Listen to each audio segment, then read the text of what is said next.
Camera. Oh, and we're back talking about all kinds of Olympic stuff and everything. And when it come back to the Olympics, I want to share something really, really cool about the Olympics and again, South Florida, because that's where we are and that's what we represent.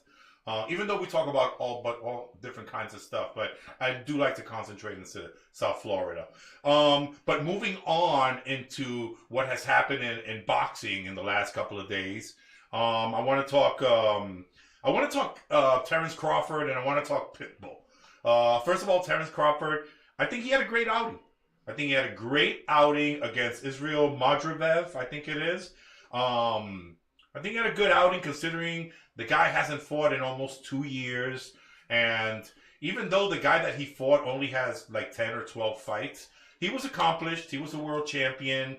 The guy had an extensive amateur career. So it's not like just because he had 10 fights, he was a novice in there. He certainly knew what he was doing. And he got his own licks in there, and he proved himself to be a worthy opponent. I think that 2 years ago, it wouldn't have gone the distance. I think that 2 years ago, Terence Crawford would have been a little bit more sharp. But I think it was a great outing. I think it was a good way to come out and put his name back on the map and try to get those big matches, you know, against Canelo, against the big 154-pounders. But I was satisfied. I'm a huge Bud Crawford fan ever since he knocked out, what was that Cuban's name? It'll come to me. But I'm a huge Bud Crawford fan, and I want to see him continue. I want to see him against really, really great oppositions, and I hope that his best fight wasn't his last one.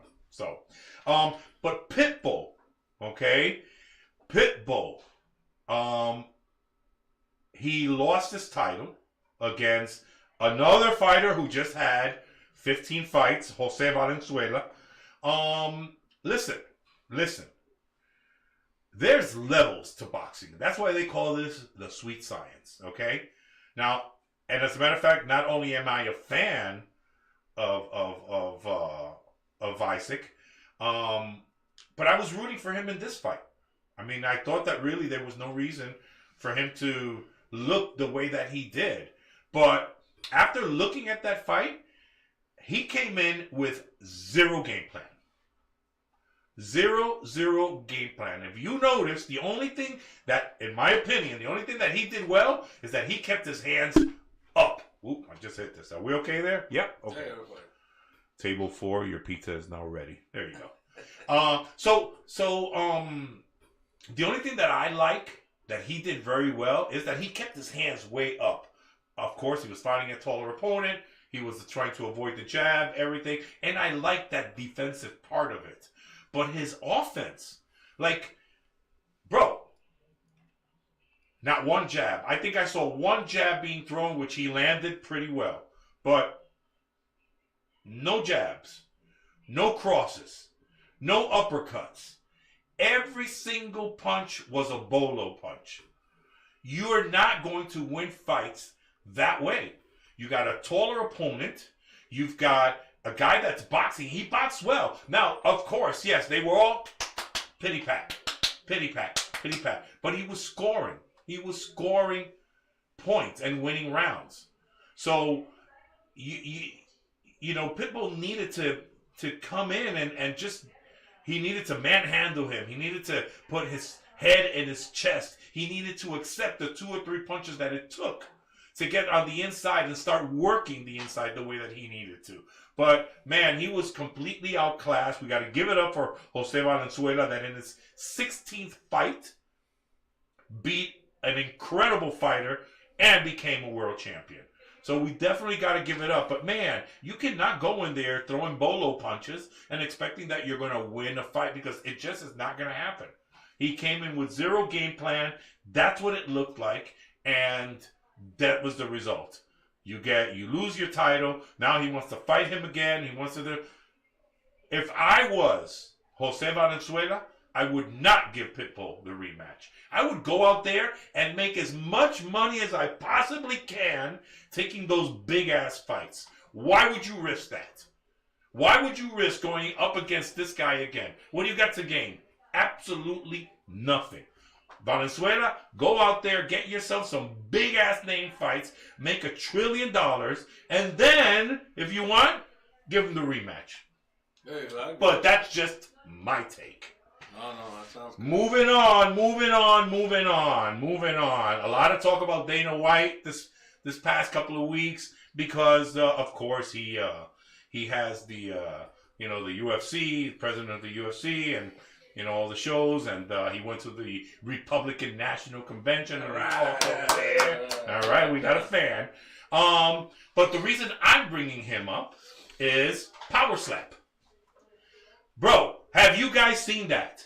Have you seen that? Now, there's one thing about standing there and getting slapped, and then, because I've seen it in different arenas, different kind of sports. But the way that Power Slap is done, it's so organized that even for a guy like me, who I'm not big into that sport, but I watch it because it has become so interesting. So Dana White puts together this thing called Power Slap, and he says it's going to be bigger than the UFC. Nothing like that is going to be bigger than the UFC. Okay?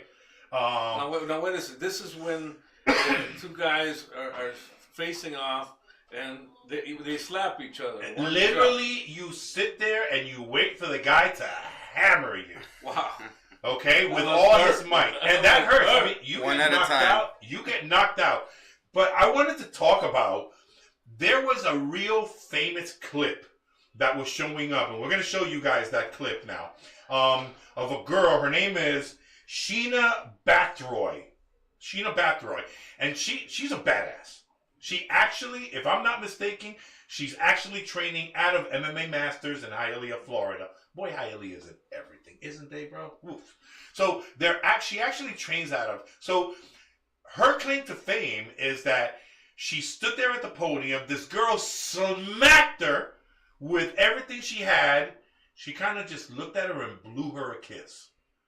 And that thing went fucking viral. The fucking sport, everybody started looking at it. The clip, and she's kissing the girl and all that kind of stuff. She's kind of, she's a pretty girl. So it was pretty attractive and appealing.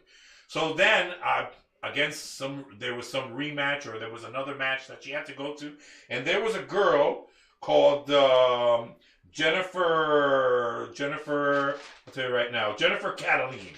Okay, a former wrestler. Dude, we're gonna show you that clip also. She smacked that Sheena girl into next fucking week, bro. She fell so fucking hard. Like, I didn't think it was gonna happen. I did not think it was going to happen. I didn't think anyone was going to beat this girl that blew a kiss to somebody that she was slapping against. But she got knocked out so bad, like all over the place. And I just, listen, you guys are going to have to check out this sport. Now, I've seen a couple of the guys. There's a guy, Jelly Roll or Jelly Bean, not the singer. He comes out with a beard and whatnot. Been doing this for a long time. Oh yeah, that guy will smack you into tomorrow. But I wanted to touch a little bit about Power Slap because, I just see it everywhere. It's all over Rumble. Dana White pushes it like there's no tomorrow. And it's just gaining traction. But I wanted to mention that about the girls because it's what really everybody was seeing. When this girl blew a kiss to the other girl, it's like, oh my God, look at that badass. And man, then she got smacked into tomorrow. I Jennifer, got a question. Yeah. Is this sanctioned or Yeah, okay, I don't think it's legal in every state, and I think that the reason they got to put it on Rumble is because YouTube just won't put it, or maybe that's the best platform. But the way that they have it set up is, they grab a foam bar, they put it behind their back, behind their back, and they just wait to get slapped. And then if they can stand up and sustain themselves, then it's okay. If they fall, it's like boxing, you get a standing 8 count. And then if you can't get up, you're knocked out. If you do get up, you get a minute or two to recuperate, and then you go on and you smack the other girl or the other person. But let me tell you, it's gaining traction. It won't be bigger than the UFC, I guarantee you that. But even I had to mention it because when I saw what was going on, I thought it was amazing. Yeah, it's interesting. So Power Slap, if you guys get a chance, go ahead and check it out because it's entertaining to say the least. I'm getting those fingers up again. 10, 9, 8, 7. We're going to cut for a commercial break. We will be right back. We've got a lot to talk about.